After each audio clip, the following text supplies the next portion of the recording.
बांग्लादेश में इस समय हालात ठीक नहीं हैं। सालों से सत्ता में रही शेख हसीना ने अपने प्रधानमंत्री पद से इस्तीफा दिया और देश छोड़कर चली गईं। ऐसे में चलिए आपको बताते हैं कि बांग्लादेश में कैसे कटी शेख हसीना की वो आखिरी रात। आपको बता दें कि जब सोमवार को पीएम आवास की तरफ प्रदर्शनकारी बढ़े तो शेख हसीना ने अपने पद से इस्तीफा भी दे दिया और देश भी छोड़ दिया। लेकिन जब प्रदर्शनकारियों की भीड़ तेजी से प्रधानमंत्री आवास की तरफ बढ़ रही थी, तब अधिकारियों ने आकलन किया कि हसीना के पास वहां से निकलने के लिए सिर्फ 45 मिनट ही बचे हैं। उस समय हसीना के सामने दो ऑप्शन थे।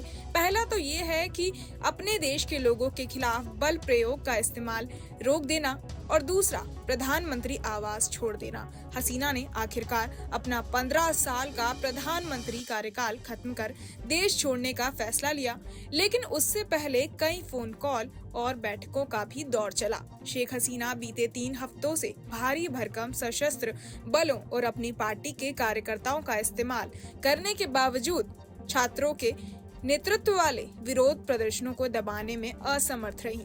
कई सूत्रों का हवाला देते हुए प्रोथोम अलो रिपोर्ट ने शेख हसीना के इस्तीफे से पहले के अंतिम 4 घंटों और अंततः भारत भागने का विवरण दिया। रिपोर्ट में कहा गया कि स्थिति की गंभीरता को समझते हुए आवामी लीग के कुछ नेताओं ने रविवार रात ही उन्हें सेना को सत्ता हस्तांतरित करने के लिए मनाने की कोशिश की थी। हालांकि उस समय हसीना ये सलाह मानने के लिए तैयार नहीं थी। इसके बजाय हसीना ने सुरक्षा बलों को आदेश दिया कि वे सोमवार को कर्फ्यू और कड़ा कर दें। इसके साथ हसीना ने इंटरनेट भी बंद करने का आदेश दिया, लेकिन इस समय तक सुरक्षा बल प्रदर्शनकारियों के खिलाफ एक्शन लेना बंद कर चुके थे। हसीना की इन कोशिशों के बावजूद सुबह 9 बजे तक कई जगहों पर कर्फ्यू का उल्लंघन होने लगा। 1 घंटे बाद तक लाखों लोग ढाका की सड़कों पर उतर आए थे। कई बड़े सूत्रों ने प्रोथोम अलो को बताया कि 10:30 बजे तक थल सेना, जल सेना और वायु सेना को पीएम आवास के लिए बुलावा भेजा जा चुका था। पुलिस के इंस्पेक्टर जनरल को भी तलब किया गया था।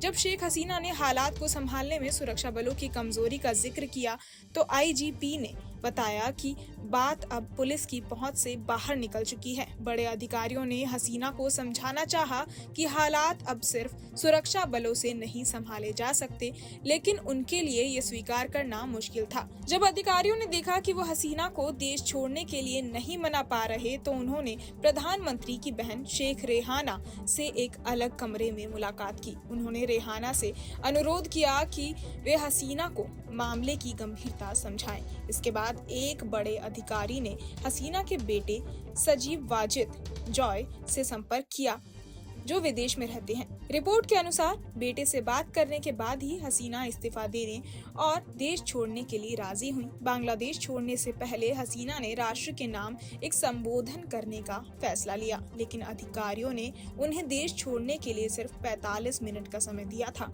इसलिए वो संदेश रिकॉर्ड नहीं कर सकी।